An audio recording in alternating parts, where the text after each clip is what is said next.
share a recent update that Showit has made. It's so cool.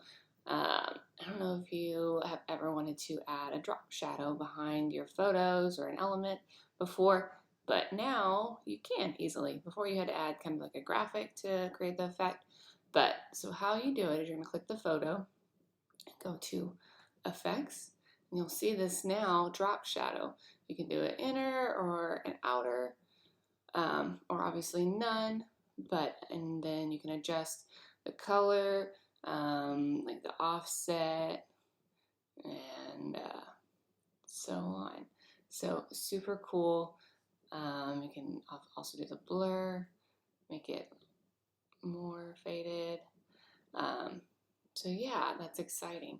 And you can copy it, and you can do it to other items as well. So to copy, you would just hit, Command or Control copy, and then to do the special paste, it's Command Shift